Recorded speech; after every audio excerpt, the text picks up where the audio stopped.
Welcome back to The Bottom Line. I am joined today by Justin LoFranco, editor-in-chief of The Morning Chalk Up. How's it going, Justin? Excellent.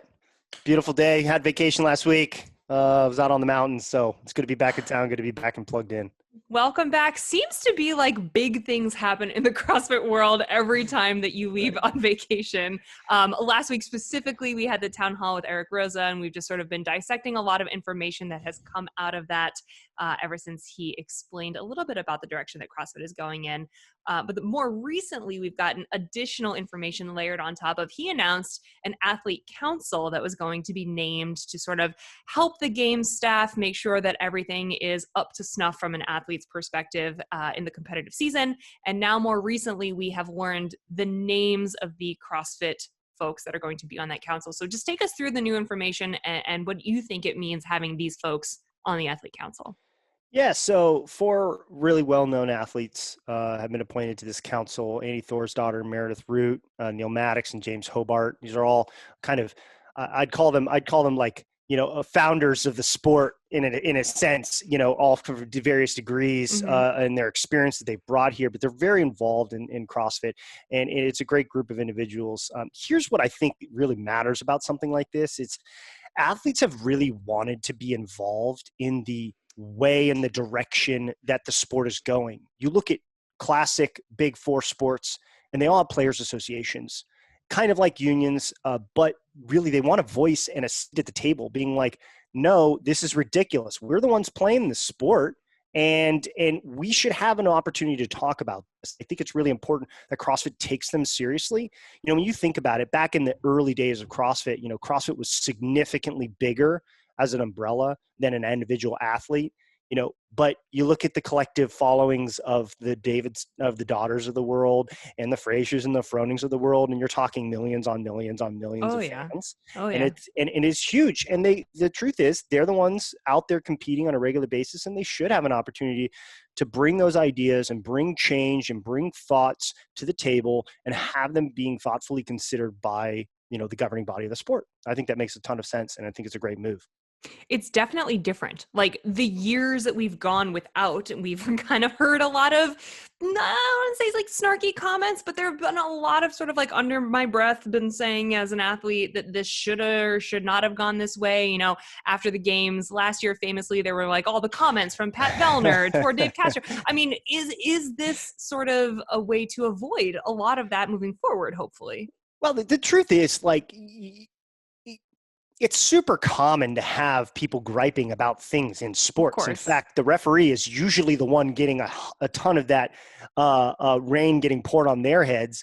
And so it's fairly common to have that back and forth. And I think that's normal. I don't think that's going to go away, but I do think that CrossFit should be engaging at a professional level with the people that are performing in that sport constantly. And one of those fair criticisms are, well, we just got done with the CrossFit Games and now we're doing the CrossFit Open. We're a little beat up. Or, yeah, you can only change the CrossFit Games 4 times in a year, date-wise. But after that, it's like these guys are really the athletes are really trying to treat this professionally. They're trying to become professional athletes. They're trying to kick their second job and actually find an ecosystem inside of the sport that's going to pay them a real wage. Now, there's obviously a few of the big names have done that, quite a few of them. But you're talking, that other crop of 80 to 100 individuals is scraping by.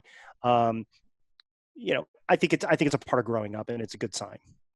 You're looking at a group of very experienced CrossFit athletes, people who have sort of come at the games from every aspect, in the individual side and the team side. With Neil Maddox, you have someone from the Masters division as well, in addition to someone who is an individual athlete for many, many years. What does their collective experience bring to the table here?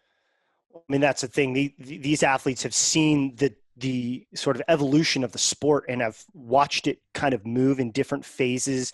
You've got your early phase adopter like Annie Thorsdottir, Neil Maddox, and then you've got sort of a classic team competitor who's seen that, is also on seminar staff, who's kind of looking at this from different multiple languages.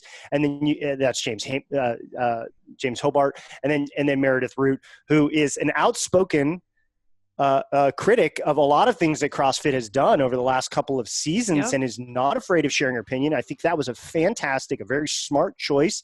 Keep your friends close and your enemies closer. And the best way to silence a critic is to give them a voice at the seat of the table. And I think it's a smart move, not because I think that they're being overly political about it, but I think it's a smart play. She's super, super smart and super dialed into CrossFit. Yep.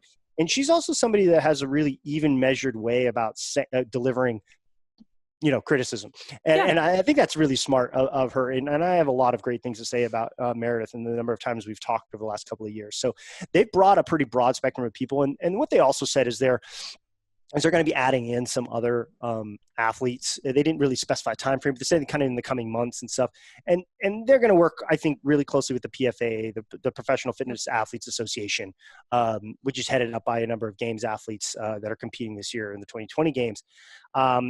I think these are both really positive developments. I think it shows that they're taking athlete concerns seriously. Standardization, safety, other components like that. These are conversations that should be happening every year and reevaluated constantly. And so I think they brought together a great group of individuals.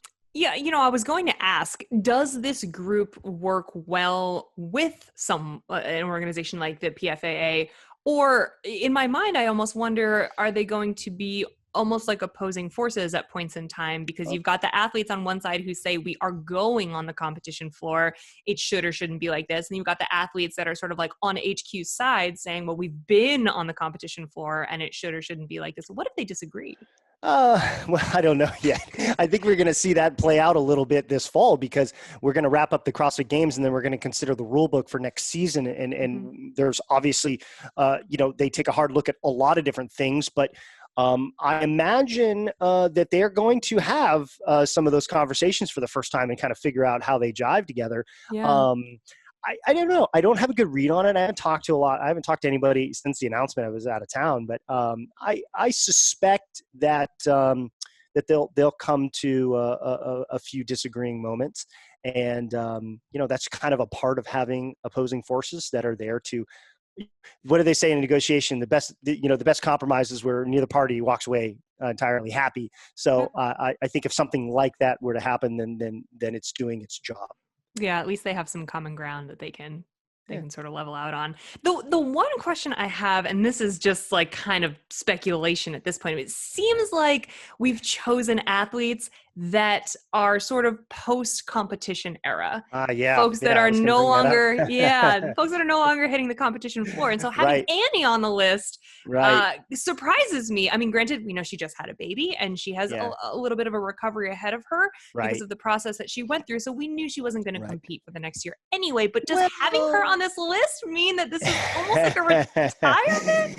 She'd have to pull, I mean, she would essentially have had to have pulled a Cara Saunders, which, I mean, Annie is a phenomenal world-class athlete, and I'm sure that if this had been something she was interested in and her body felt ready to take on the challenge, could have been something she probably could have done.